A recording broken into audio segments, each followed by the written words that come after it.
Hello everybody and welcome to this week's episode of I Cast Fireball, an actual play 5e D&D adventure where we go through the campaign Tyranny of Dragons.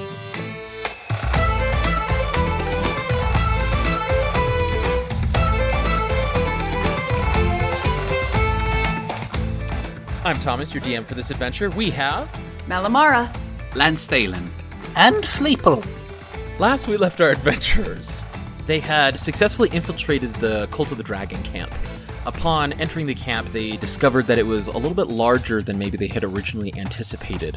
One with the first level or platform with a bunch of kobolds and even a small pack of orcs, where they did see some of the prisoners that they possibly are searching for, milling about performing menial labor, moving buckets of water, cleaning clothing, things of that nature. As they progressed further east into the cavity of this enclosed valley, if you will, it seemed that this was where the majority of the actual cultists resided. And taking a sharp detour away from the main tent, which was heavily guarded, they were let into a tent with a human woman in green clothing who introduced herself as Kava, one of the main recruiters of the Cult of the Dragon. Successfully bluffing their way through the conversation, Kava and Ildrex had tentatively welcomed them, given Lance in particular a secret mission to infiltrate to suss out talks of dissent amongst the ranks, while Mal, under the false name of Mara, was taken to the more magical part of the camp, where there were wizards, people practicing magic by Ovak and the blue tiefling Balam. In a brief discussion with Balam, Mal described a little bit of her desire as this new initiate, to which Balam immediately charged Ovak with training and testing Mara.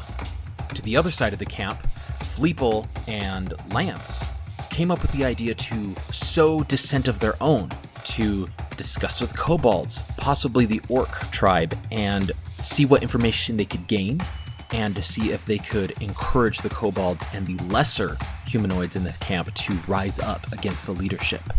In discussing this rising up and usurping the leadership of the cultist camp, Fleeple discovered a couple things. The blue half-dragon that they fought back in Greenest is the right hand to Mondath, named Langdarosa, and that the cave on the far east side of this enclosed valley leads to what's called a nursery, which only one can assume what's in there. But there's probably dragon eggs. And while Fleeple was discussing this with the kobolds, Lance was charged to go see if the orcs could assist in this. We ended on the climatic moment of Mal getting tested by Ovak, which this test apparently consisted of Ovak swinging a sword at Mal's face. So Mal, you're face to face with Ovak. This sword just materializes out of nowhere from her hand as she thrusts it downward towards you. We're actually going to take a break from that and hop over to Lance. Lance, at the time that you break away from Fleeple going to the kobolds, you are making your way towards the group of about a dozen orcs removed from the rest of the camp.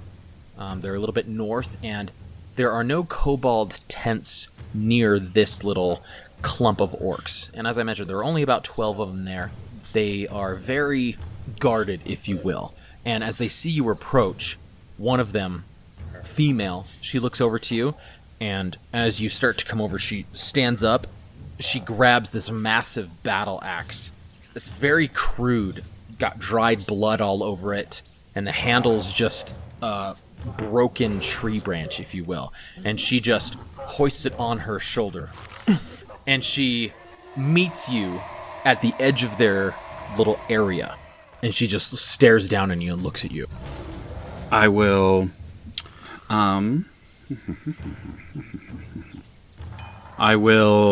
take out I'm going to take out my short sword and my dagger that I have sheathed at my sides, and I'm going to... Oh boy, what should I do here? I'm going to stab them into the ground, and I'll look up at her, and in Orcish, because I do speak Orcish, I will say, Honor to your camp. I come to talk. Speaking in Orcish, she's definitely put off, noticeably. She looks at you, and her hand just, not nervously, but grips her handle, and she just stares at you. Also in Orcish. What do you want to talk about? I come to... I'm going to talk in a... When I'm in Orcish, I will talk in a normal voice. I'm not going to try the accent with Orcish going on. I come to speak to those who wish to bring true honor to Tiamat. Go ahead and roll a charisma check. I will allow a deception check if that is your intent to maybe like suss out. I'm not exactly sure what your intent is, so that's why I called for a charisma check. That's intent is, I mean, this whole thing I'm trying to scheme and things. So I would say I am deceiving at this moment. Okay, sounds good. Yeah, go ahead and roll a deception check then. That's going to be 14. 14? You say that, and as she looks down at you, what's your intelligence score? Just straight number or modifier? Yeah, just a straight number. 16. Oh. So with your passive insight, you notice that as you say this, she looks away and... I'm going to be technical. Insight is wisdom. Oh, yes. That is... Yeah, so what's your wisdom score again? Wisdom's 12. 12? Yeah. That's still enough here. So. With your passive insight here, it's very obvious that as she turns away from you, beckoning you into the camp, there's an audible sigh and a rolling of the eyes almost as she welcomes you into the camp. I will take my stuff out of the ground and sheathe them back, and then walk into the camp. As you walk into the camp, she's right behind you, and she is tall. I mean, you're 5'2", and she is very easily 7 feet tall. And most of these orcs are around that height, if not a little higher or shorter, so you were the smallest one here in the camp. It's not a big area. It's maybe at most got a 20-foot radius if you were to think of it in a circle. But of the 12 orcs that are milling about, there's one who's got this massive boar on the fire, cooking for the rest of the camp. There's some that are sharpening their blades. Some are setting up tents. One's coming back from relieving themselves, and they all just are staring at you as you walk into this camp. There is a central fire, but what do you do? Where does she... Is she just behind me, or does she, like, walk ahead of me to the fire? What's she doing? She is directly behind you. And she still has that great axe on her shoulder. Not threatening, not menacing, but she's still holding on to it. Gotcha. Okay. Is there anybody around the campfire? Yeah, there's one who's just picking at their nails, and the other one who's tending to the boar. I will go... I'll turn to her, actually, and I will... This whole time I'll be in Orcish, unless I specify otherwise. I will say, are you one clan here, or of many? To that she... We are one clan. She walks past you over to the fire. I'll follow her. But we are not whole. And she puts down the axe and just sits by the person tending to the boar, cooking. Where are the rest of the clan? They were not permitted to join us, per your leadership. And her responses are very short, very, very clipped. I'll say, that smells of dishonor. She looks over to you, out of the corner of her eye almost, and... I will come over and sit if there's a place to sit by the fire. Absolutely. There's a boulder or a place to sit, even on the ground, which one of them is sitting on the ground as well. You can join them by the fire. It's quite hot. It's a roaring fire. It's making you sweat a little bit, but it's not painful to you necessarily. You wish to speak to us. What is it? From my tongue, you can tell I have had interactions with the orc, your kind. I respect the honor that you seek in life, and am offended when it is not given to you. Honor? Actually, go ahead and roll another charisma check. Just charisma this time? I will say, Lance... Yeah, it's more deception. It's more deception. Yeah. For this one, just do general charisma. All right, just general charisma for this one. That's gonna suck. All right. Oh, 17. Okay. Very lucky roll. She goes, Honor. There is no honor in a camp like this for us. I agree. And I come here to offer a possible change, to give honor.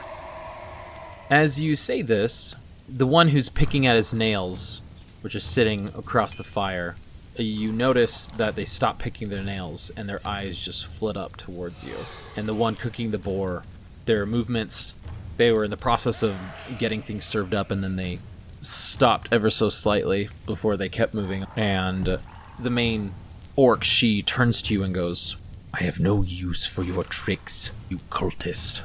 Grumsh will look out for us. He will bring us true honor. Grumsh, you said? Is that is she pointing to a guy when she says that? Or is that some deity that I know of? Go and roll me a history check. Okay. Or religion. That is a 21. Dang. Grumsh is the most commonly worshipped deity for orcs. One, because you rolled so high, not spoken of intently outside of orc circles, but with your background in understanding and learning orc, the understanding that Grumsh is a god who, another name for Grumsh is he who watches. And he's the one who has encouraged and mandated that his spawn, the orcs, cover the earth to bring him glory again, to bring about his will. But immediately after she says this, Grumsh will watch over us, the one across from the fire in Orcish yells at the top of his lungs, Stop with your rhetoric, Sutha! There is no one watching us here. Even Luthic has forsaken us and our tribe. We are alone, without means of redemption. Immediately at this, she stands up with the axe in her hand and she just bellows a yell across the fire. And she says, You will learn your place when we are here. And things just went from a 0 to a 10 very quickly. Chill. So one, they said also Luthic. Do I know that name? Is that another possible deity I could think of, or is that more of a mystery? So with your 21, it's actually another deity of the orcs. It's Grumsh's wife, if you will. And what did they say about Luthic? He said, even Luthic has forsaken us. And as this tense encounter has just rapidly occurred, the two orcs are just... And it seems that their breathing is just intent and intensifying almost. I will speak. I'll say, I'll just kind of have my hands up a little bit. Not don't hurt me, but kind of toward both of them, let's calm it down, people, almost in a gesture. But I will say, as an outsider, I will not seek information personal to your clan, as I view this to be. However, Tiamat, the god that this camp should serve, honors strength, values power. Interrupting you, the male orc on the other side goes, We care not for Tiamat. We care to be rid of this place. We have told you and your masters time and time again. Release us! With that in mind, I will say, that is what I have come to offer you. What was their reaction to that? As you gauge the situation around you, the one who is cooking has stopped, given up, and is leaning intently towards you. And there are some orcs that were putting up tents, and they have started to gather around the fire. And there appear to be a good 8 or 9 orcs surrounding you. Everybody in the camp seems to have their attention drawn to you. The leader, she's not pleased, but she looks across the way, and as she looks across the way, she huffs and looks at you and goes, What is your proposal? Tiamat does not condone binding power, weakening honor, but to lift it. And those of this camp are not following that belief. So those higher than those who lead this camp wish a message to be sent. And what is your message, little one? Just as Tiamat would, it must be burned to the ground. Go ahead and roll a deception check. This is so terrible. And with advantage. Oh, okay. Okay. I'm gonna pee myself. Okay. Deception 17. Sutha, great axe still in hand. She walks up right in front of you. You are staring directly up at her. You can see her chest rising with her breath. And she leans down towards you. Her face a foot away. You can see the tusks coming out from underneath her lip, passing her nose almost. And her breath, her rotting breath, and those yellow eyes just staring intently at you. And how will you survive the flames? Tiamat protects those who truly honor her wishes. I do not wish to get my clan killed here for an impossible mission. However, we wish to be rid of this place. Not for Tiamat's glory, but to see our clan once again. Do you have a plan? It is already in motion. And when must we strike? That depends on other factors. When will we know? Soon. A day, maybe sooner. Her pointer finger comes towards you, and she goes, I warn you, once you put an idea and she pokes your head twice, right in your forehead. in our heads, it is not easily stopped. I have seen the rage of the orcs overtake the mightiest city in this land. I know your power. Tiamat knows your power. Then you best tell us when, and soon. I will be back during the nightfall. And she stands up, and she yells in Orcish, Back to the camp! Give no indication. Business as usual. and about 7 of them are...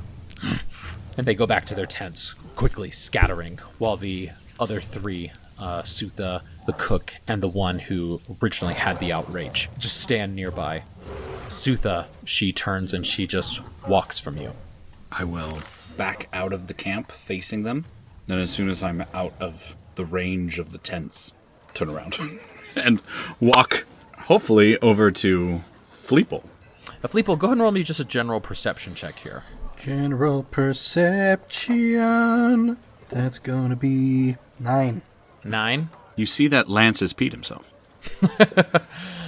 Through your discussion with the kobolds, the information, although alarming and although informative, is not... You're too focused on it to truly see what had transpired in the orc camp. But with that low enough roll, you do see Lance somewhat quickly, briskly walking away from the orc camp towards your location. Like an 80s mom on a speed walk. But Lance, Fleeple, you do see Lance, and you meet up, but you are amidst these kobolds, not too terribly far off from the clan that you had previously talked to. So we're in the middle of kobolds. Yes, right now. I will say, Jenk, come. We must get back to it. And I turn to the nearest kobold and I just roll my eyes and go, elves, right? And then one goes, tell me about it. In Draconic. And I just tilt my head because I know Draconic. But I will not say anything. And I follow along with Lance. As we're walking, I'm just going to be like, oh my gosh, oh my gosh, oh my gosh. Okay. I have a lot to talk to you about and to talk to Mal about. Oh my gosh. This is intense. I don't like this. I don't like this thing. Well, these other kobolds, they don't seem too happy about being here, but they seem too timid to do anything about it. Okay, that's not the case with the orcs. The orcs are pissed off at this camp, and they are ready to burn it alive. And I gave the impression that that will soon happen. And they think that I'm actually working for, like, the higher-ups of Tiamat, and that Tiamat wants the camp to burn to the ground, and we're going to tell them when to burn it to the ground. But, you know, once you put an orc in your mind, I forgot what she said. It was just so intimidating. My head hurts because she just, it felt like a punch 2 times in my forehead. Wait, the orc put itself into your mind by punching it. physically, I think it'd probably crack my skull. Yeah, most That's our likely. first T-shirt. Once you put an orc into your mind, You never go back. Okay, so yes, here, let me just break it down for you, and won't have to recap the whole thing, but I'll recap the whole thing. Well, if there's one thing I know about kobolds, it's that they like lighting things on fire. I think if we can figure out how to get these kobolds to rally behind the orcs, we might be able to have a good situation on our hands here. Yes. They need a time or at least a path forward by nightfall. That's when I said I'd be back to tell them when this will all go down. Oh, you made a pretty big promise for all of us. Well, I did. But they said it had to be soon, and I didn't want to say, well, let's give it a week, you know? Okay, well, you know what? I'm ready to just go ahead and get it taken care of. But we probably should consult with our friend Malamara first. Well, and there's a lot we can do with this technically. We can have them burn down the camp. We can actually rat them out and gain favor and actually maybe meet the top of the camp. We don't necessarily just have to go with burn it down. We could go with there's a lot we could do here. And Fleeple puts his head in his hands, and he's just rubbing his temples, and he's like, okay, wait, which side are we on here? Are we... No, I know, but it's the idea of, do we want to burn the camp to the ground, but then in the midst of that whole battle, try and get the prisoners out, but then we're literally trying to get prisoners out in the middle of the battle, so we might get some of them killed, or do we gain a higher trust with the camp, and somehow that gets us a little bit more on the inside to have a little bit more sway with what they do with the prisoners? I don't know. I'm trying to think off the top of my head here.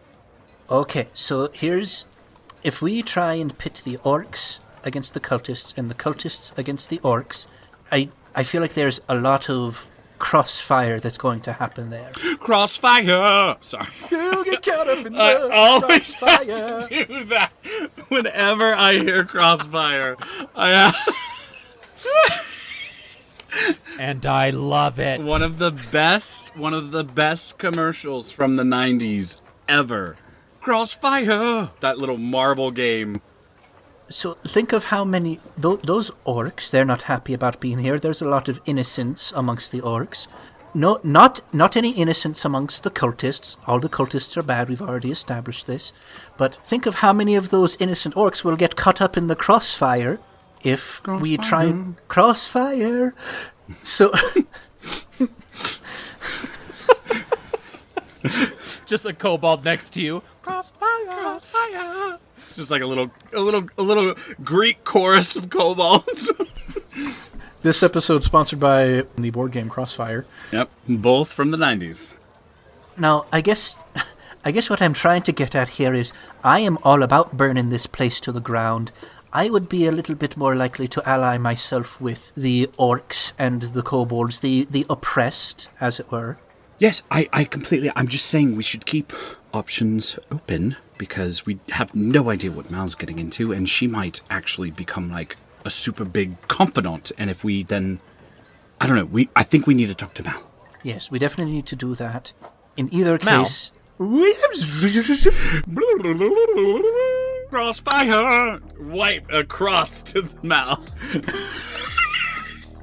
Oh, I hope that lasts. This is how the transition is going to look. Zoom in on one of the launchers for the game Crossfire. A metal marble shoots out of it, and as we pan along with the marble, it suddenly goes past where Mal is into the midst of the battle. Mm-hmm. Guys, why are none of us in marketing? I'm in marketing. Oh, I guess Ned is in marketing. Why are none of us in marketing? That's why Ned came up with this genius plan. This is why we're paying me the big bucks. Yeah. The podcast bucks. Yep, big podcast bugs.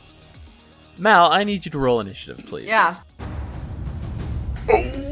Snap. Okay, I just want to point out, by the way, how freaking lucky that whole conversation was. Seriously. Yes. I'm very impressed. And Fleeple, go ahead and take an inspiration die. Woo! Thank you. I'm not sure what for, but thank you. Just continually I just thought it was a great moment to where you were trying to, well, not only the Crossfire transition, that was amazing. Shout out to the 90s. Just the idea of, like, you already going through a theological debate and continuing that forward of, like, what side are we on? Do we want to be on the cultists? Do we want to be on the... I just thought it was a beautiful moment, so... Gotcha. Shoot, I gotta... If I'm gonna be getting inspiration this frequently, I gotta use it more often. So, Mal, what'd you get? A 19. So, Mal, 19. As this blade comes towards you, you see it materialize, but before it gets to you, you actually go first in this combat here. So you get to a whole turn before this blade actually connects with you. You can see the wind up, you can see the build. You've got that spear in your hand that Ovak had thrown at you, and you are 5 feet within them. So what do you do? Sorry, before you say anything, mind you, this is just in the middle of, like, the camp. Remember, you were taken towards the more magic user side, and there are people just milling about in their tents, eating their meals. Some people are training in the distance, and all of a sudden Ovak just slashes you right by the armory here. So what are you doing? I will jump back. Let's call it 5 feet. I guess how far I can jump backwards as she's swinging down. So is that the attack of opportunity? Is her swinging through that, and then I can finish my action? I don't know what the exact rule is, but because she hasn't taken a turn yet, you moving away from her, and you can even disengage if you really wanted to. Yeah, I would say you can move away from her because she, kind of the loosey-goosey rules of surprising. I'll have to look that up officially. Listeners, sorry if I got that wrong, but let's just say for now, you can move away from her without an attack of opportunity happening because she hasn't taken her turn yet. So, loosey-goosey, I'm going to jump back 5 feet as that sword swings by me. Right in front of you. And I'll grip the spear. As I'm retreating backwards from her, she will say, "You wanted to see my magic, right?" And as a bonus action, I will cast Hex, because it's a bonus action spell. So as you point to her, you want to see my magic. You point to her, these inky magic almost is crawling itself out of the ground, and it grabs her her legs, and as it grabs her legs, it just slithers up her body.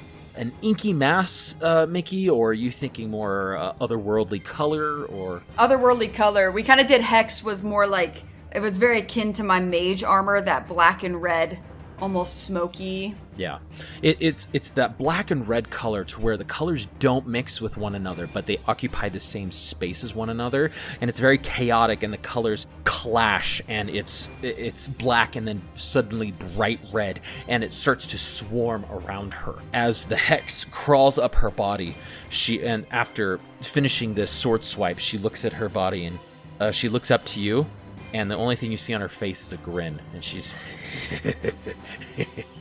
Your go still, Mal. At this point, I've backed up 20 feet from her, and I'll throw my spear at her. Okay, go and roll an attack then. Miss. 15. 15, that is a hit. Excellent.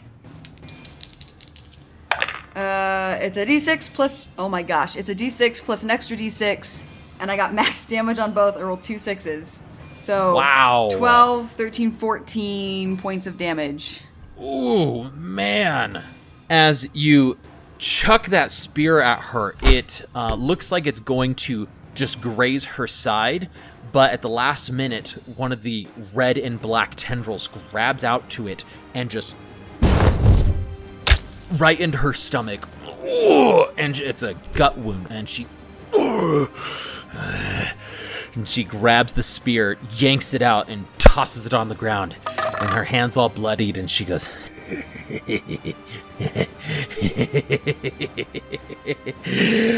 Anything you do on your turn?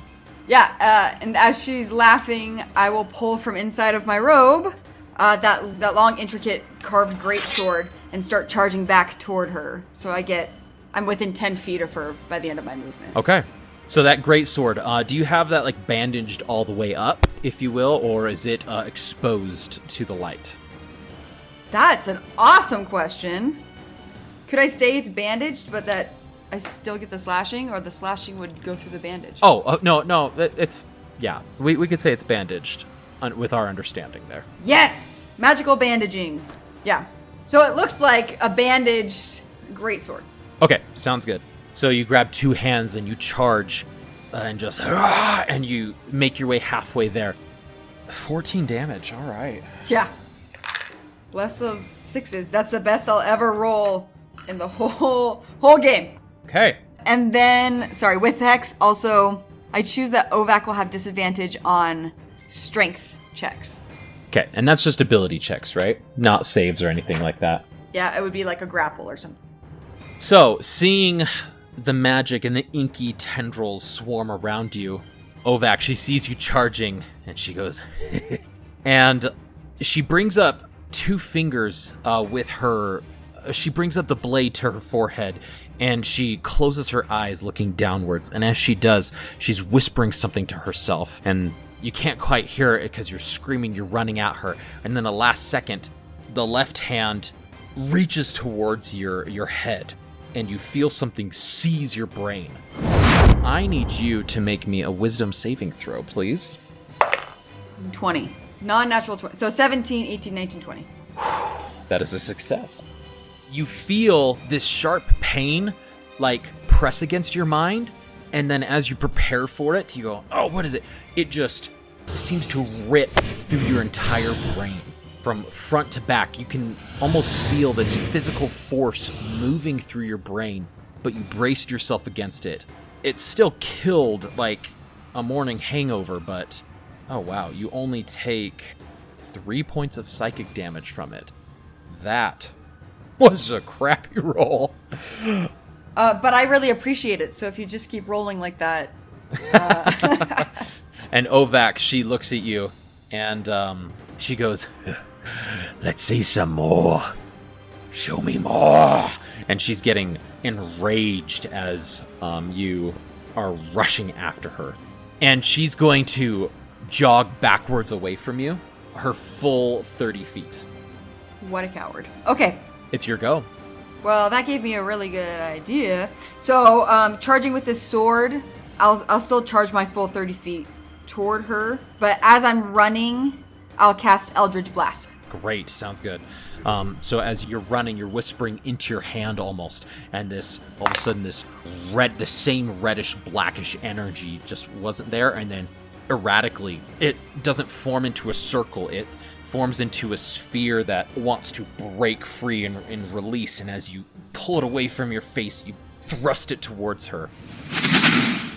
What was your roll? 19. 19, also a hit. Roll damage. 5 points of damage. 5 points of force damage. Okay. She is grinning. Each hit just right in front of her. Hex doesn't count towards that, does it? Wait. Yes, I think. Let me make sure. Until the spell ends, you cast an extra 1d6 necrotic damage whenever you hit with an attack. This is an attack. Yeah. I've never used Hex with a spell. An extra 4 necrotic. So what was that total? It would be 5, 4, 9. 9. This Ovac is not looking great. She is grinning, but she is holding her side where that massive amount of damage hit her side, and she's looking very bloodied, if you will. Still 10 feet away, she grins and she charges you. Actually, at the end of her attack, at the end of you attacking her, she grins, and as she does, she points her finger at you, and then from her one finger, an ice blast just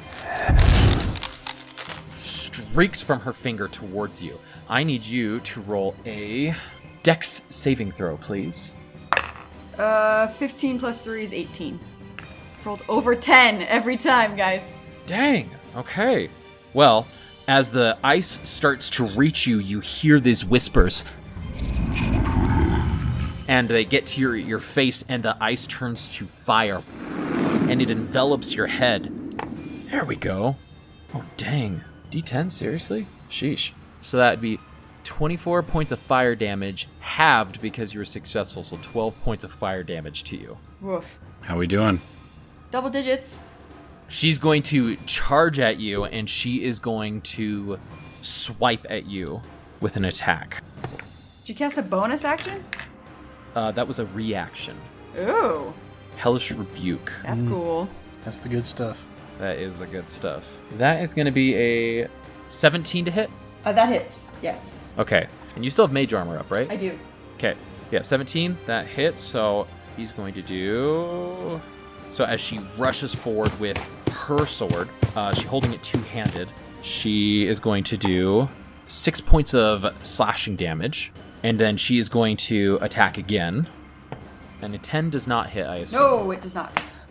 The first one, it impacts your mage armor, but there's something otherworldly about her blade as well, and it slices right through it into your shoulder.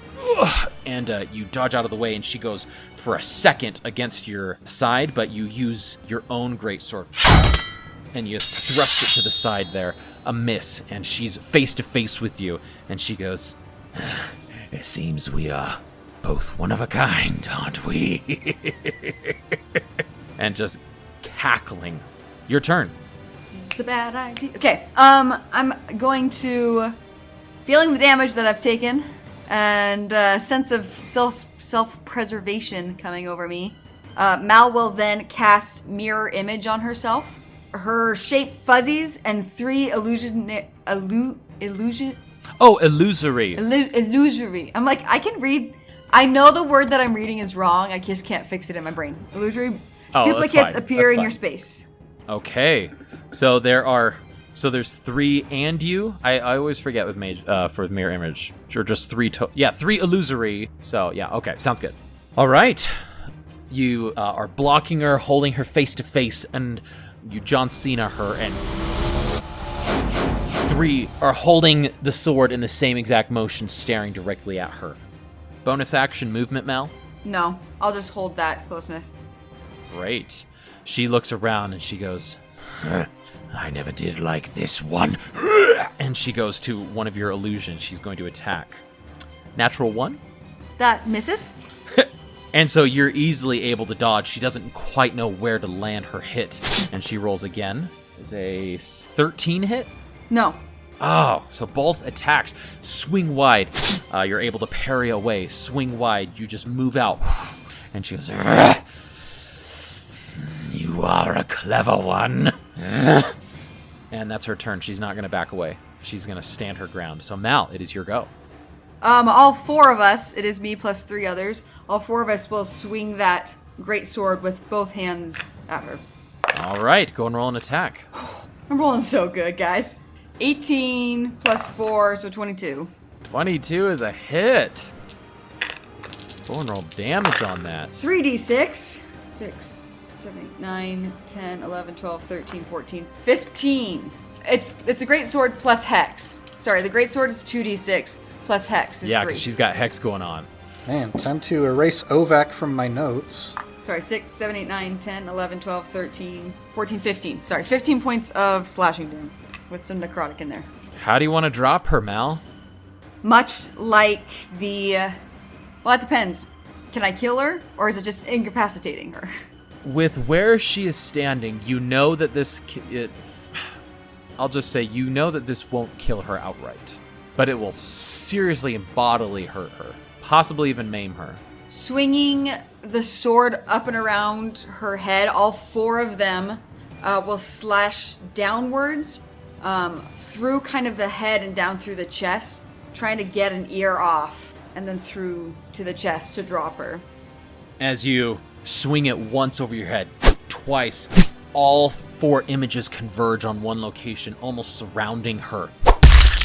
You slice, you hit her in her right side, and the impact immediately, her neck goes, and she starts to crumple, but you just drag it down her face. And as it does, you know just from the resistance that you didn't quite achieve your goal of eliminating her entirely, but... Well, and to be fair to half-orcs, with relentless endurance, is she still Oh, technically that's up? Right!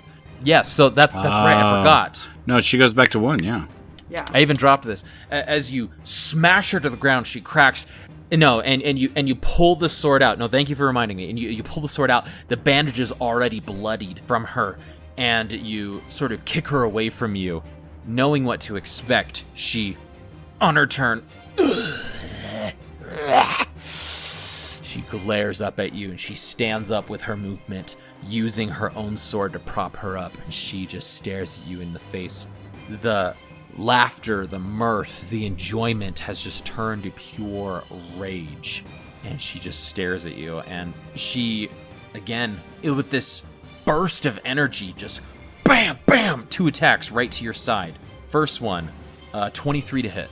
23 does hit, so let me do it for a mirror image. You hit one of my illusions. Mirror image pops right in front of her. Second one, 25 to hit. Yikes. Can't believe you're rolling so badly before. And that hits my second illusion. And so she goes, "Ah! Ah!" 1 image, 2 image, both pop out of existence. And so it's just you and one more. And she's just angry, glaring at you. And she gets right up in your face and she goes, I dare you to kill me in front of these people. I mean, if for So it's no your other go. reason than the fact that she's really creeping me out, I suggest you do it. you can certainly try. Trying to gain some respect here. Do it. Oh no, that might not have hit. 13. 13, Yeah. that is a miss. Oh, dang it. I was rolling so good. Can I give Mal my inspiration from across the caldera? Yes, you can. Really? Well, inspiration is player-based. So Ned can give Mickey his inspiration. So I just roll another d20? You may. Ned's going for that fan favorite. Ned! Yeah, he is. That's Fleeple. No, that was Ned. That was Ned. Total 20. 20. All right, how do you want to drop her again? Well, go and roll damage, actually. Roll damage. Woo! I didn't need all 3 of my d6s. It's fine. Oh, those were really good rolls. 6, 5 is 11. Slashing, 11, 12, 13 slashing, plus 4 is 17. All right. I just realized we didn't do concentration checks for her or for you, so they evened out, but we'll do that next time. Because they both had concentration spells. So we're not going to worry about it. You're right. I did not. I forgot that Hex was concentration. So, how do you want to drop her? Being face to face with her and having that dare challenged, mustering all the strength that she can, Mal will try to decapitate her. Whether or not that actually severs the head or not, but try to bring her down as gruesomely as possible. So you kick her back, and you get a running start, and just right into her neck.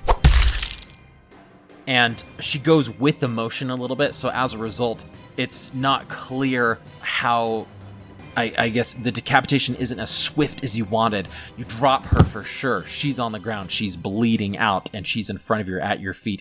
And the whole camp is silence, staring at you. At least this portion of the camp. And as a finishing act, Mal will spit on the half-orc's corpse. Body, unconscious body. Man, it's like Mary Stuart needed 2 strokes to get that head off. Boom. Oh, dang, did we all do Mary Stuart together? We did. Yeah, we Nice. did. Mary Stuart. Mary Stuart reunion. Yeah. So you spit and walk away, Mal. No, I spit and stand there. Because I don't know what the retribution for that's going to be. And I'll just look to the tiefling. Because the tiefling was there with us, right? The tiefling was not there Oh. with you. The tiefling stayed in the tent behind. Go and roll me a perception check.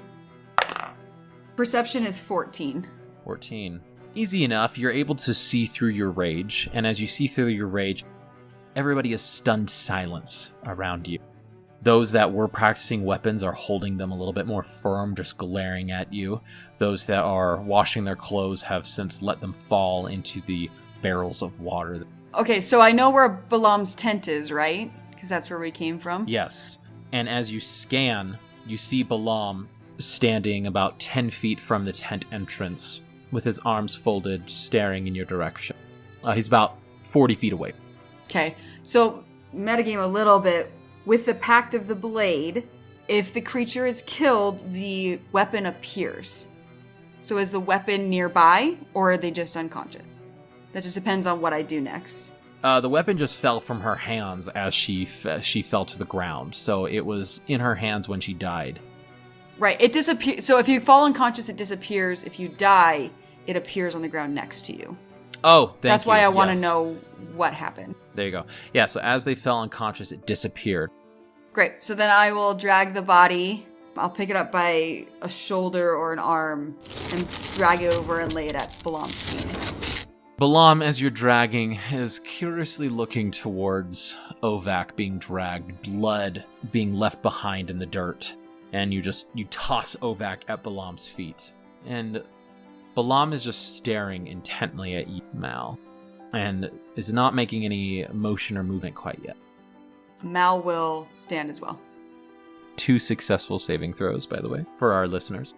And then finally, you see Balam's hands just make a curt gesture, and Balam just says, "Get up!" And Ovak at Balam's feet and just lays there for a bit. Balam turns, and he walks away. I'm not sure the layout of the camp. From where I am, can I see where Fleeple and Lance went? No, the way that this, if we were to think about, this is almost like a different section of a town, if you will. I don't know, like, I want to say a different section of a camp, but it obviously is. It's more enclosed, like, they almost have their own circle of wagons, if you will, with their tents. You obviously can come and go from any direction, but there is a central pathway leading to the rest of the camp in this area of the overall cultist camp. Unless they are on that pathway in particular, it's difficult to see them from where you currently are standing. No worries. Well, if Balam is finished with me and no one's going to stop me, Mal will shake the blood from the blade and return it to its hiding spot. You'd think that the bandages would soak the blood up, but as you shake it and thrust the blade to the side, the blood goes to the tip of the blade from the bandages and flies off the edge. Looking down at Ovak laying on the ground, Mal will say, "You're disgusting," and spit on her again, and then leave to find Fleeple and Lance, if no one's Come on. Come on. Come on. Come on. Do it. And Come as on. you Come on.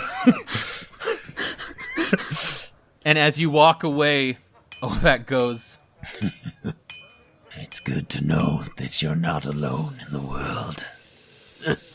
Okay, just she's right there. Just one more hit. and the laughter fades as you walk away from the rest of the camp. Your second illusion pops as you walk away. You walk away from this sector of the camp, and Lance and Fleeple, I assume you were walking towards that section of the camp to try and find Mal, or did you have a specific direction in mind? I think we're just walking to find Mal. Fleeple, is that your understanding? Yeah, because we decided we wanted to talk to her before we made Yeah.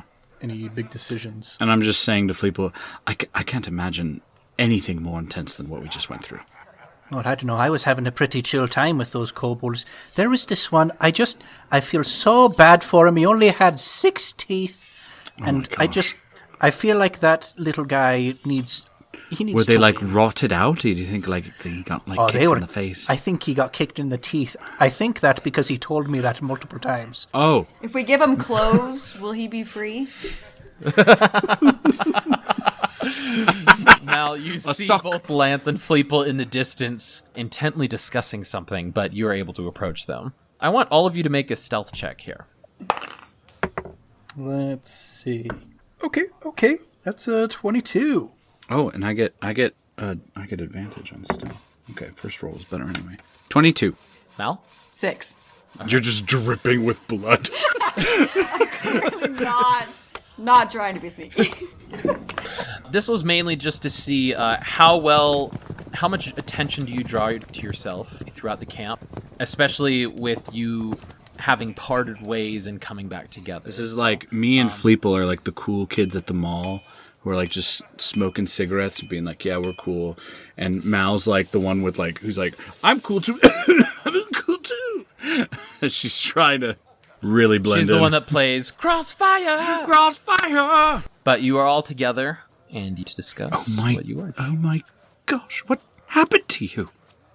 The half orc said she wanted a challenge, and I gave her one. I'm gonna sit, if that's okay with you, gentlemen. I'm just gonna sit right here. I'm just gonna find a nice place to sit down with my 5 hit points.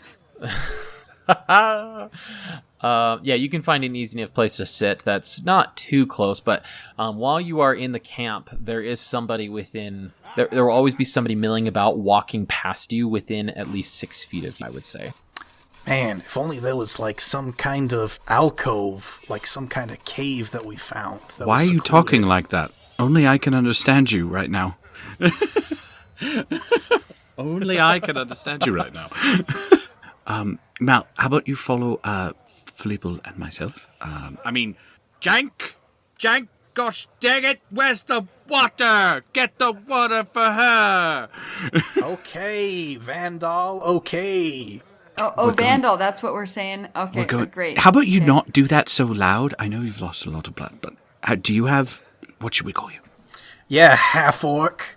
Whoa, calm down. What name did I give him? I gave him Amara.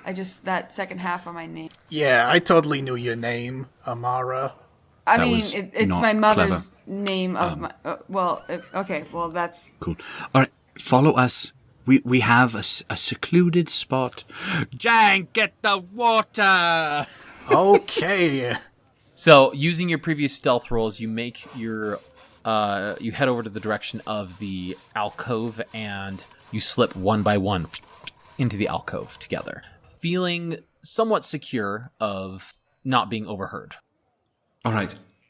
A lot has happened, apparently, for each one of us. So... Where to start? Fleeple, where do we start? We start here. And we tell her everything. Great. Everybody's brought up to speed. Right. Great. Okay, so you...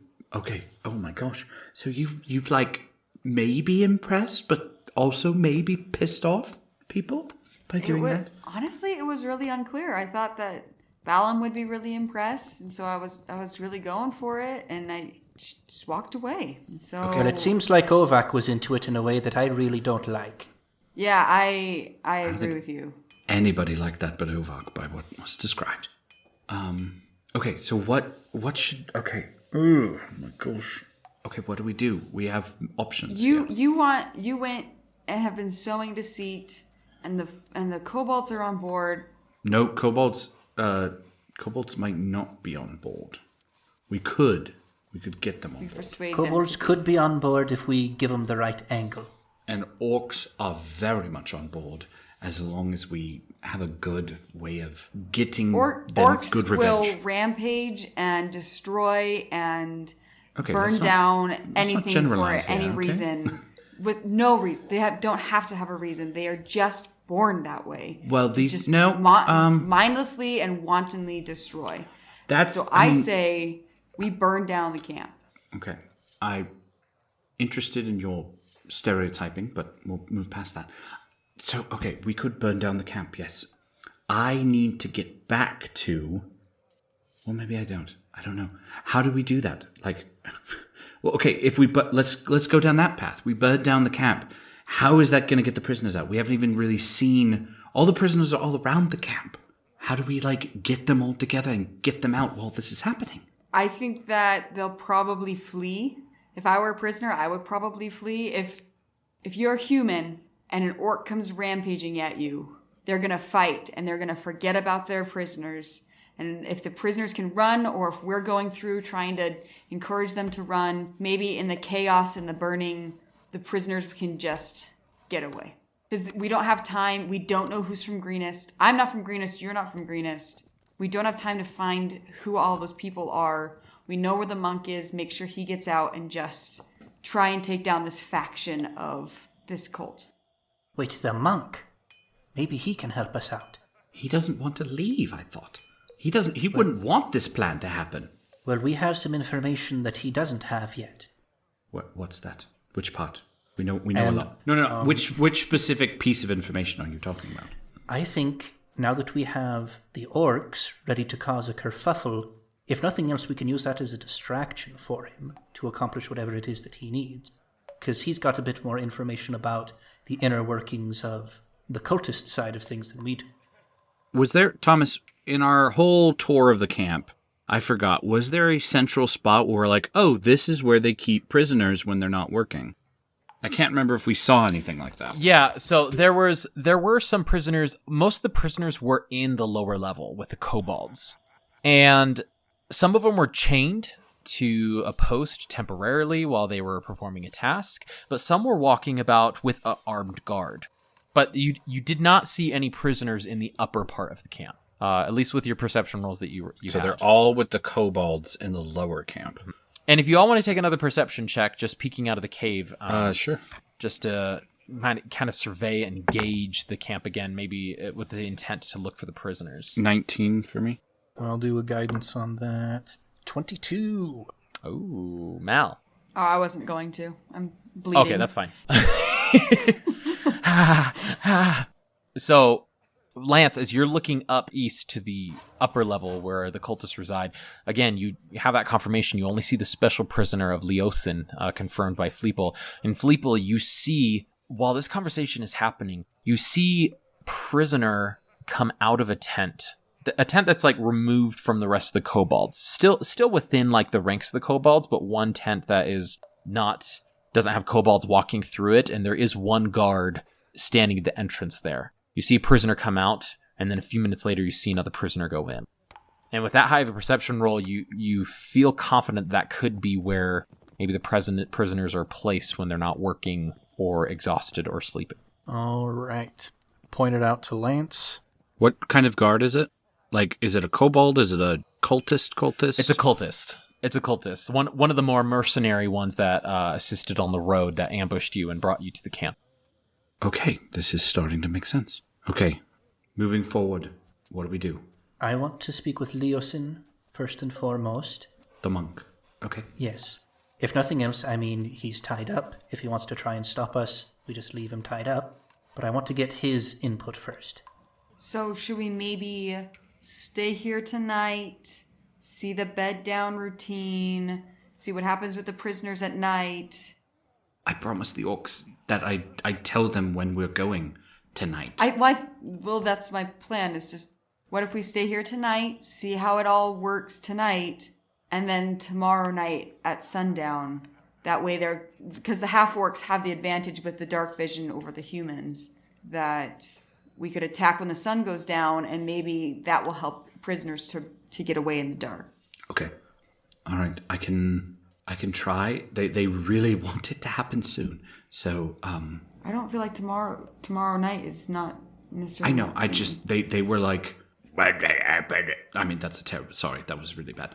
They were really insistent that it happens very soon. So I think, yeah, I will talk to them. I think it's key though, especially for kobolds and for the orcs, to make sure that they know, or to somehow convince them not in this rebellion to just kill everybody, because they could go at the prisoners themselves.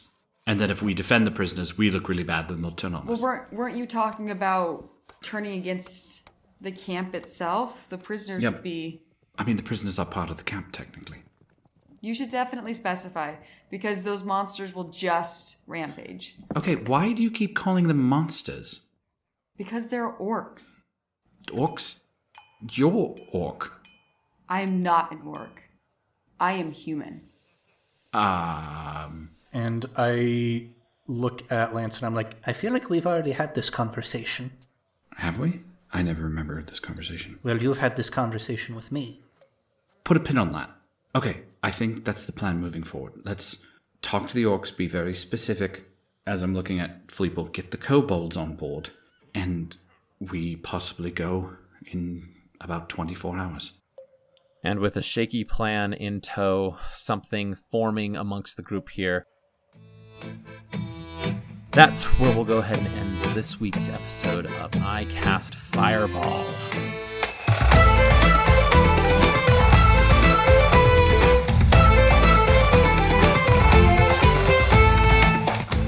oh man, makes you feel so great when your DM calls your plan shaky. Yeah. Wait. some interesting stuff Yeah. happened this episode. I mean, we have a a very solid very plan solid being plan. formed. Come on. One that will definitely not. It's a plan. A lot of good stuff happened tonight. Thomas, you're everybody. really making me rethink this whole thing. All right. But we had a battle. We had a tense confrontation with orcs. Fleeple got to chill. This episode was great. Yeah. Yeah. Way What's to going go, on Fleeple. with the Awesome. identity crisis in this group? Fleeple's So like, many. kobolds are evil, they'll just eat everybody. And orcs are rampaging fools. And I'm like, I'm an elf. Elves are cool, guys. Elves are cool. I'm a short elf. Elves are cool. Or are you an elf? Oh, that. Are you an elf? We'll find out maybe whole next time. time on iCast Fireball. Thank you so much for listening to this week's episode, everybody. Like always, we just love that you would take the time out of your week to listen to this. As every week, if you feel that we're doing a great job, please give us a 5-star review on your podcast service of choice, which will boost us up and help get our podcast out to other people who would enjoy this adventure as well. We have an email, so feel free to email us at icastfireball2020@gmail.com for a shout out. If you want us to shout out your name on the podcast, or if you just want to check in and just say thank you for what we're doing here. Now, to get the most recent up-to-date content from all of us here, follow us on Instagram and Twitter using the handle icastfireball20. There you can get possible sneak peeks of upcoming episodes, interesting insights from players and the Dungeon Master, and behind-the-scenes shots of us making this incredibly fun world. We just want to give a quick shout-out to someone who reached out to us through our Instagram. That's Island Half-Cased. Island Half-Cased said they discovered our podcast not too long ago. They've been loving it, and they are especially loving it because they're running 2 Tyranny of Dragon campaigns of their own. Island Half-Case, thanks for reaching out to us and letting us know a little bit about what you're doing and how your campaigns are going. We love this kind of interaction, hearing how your D&D games are going, inspiration that you're drawing from our campaign, and maybe even sharing some inspiration from your own that we can bring into our campaign as well. So please shoot us a message on our Instagram, Twitter. Now, we just want to give a quick shout out to our sister podcast, Improv Tabletop, where our resident kobold, Ned, takes a turn as a GM and runs through mini 1-month adventures using the Fate Accelerated tabletop system. Now, whether you like tabletop games, improvisation, or hearing more from Ned, we recommend you go give him a listen. But that's all we've got for this week. Thanks for tuning in again. I'm Thomas, your DM, and we've got Malamara. Lance Thalen. And Fleeple.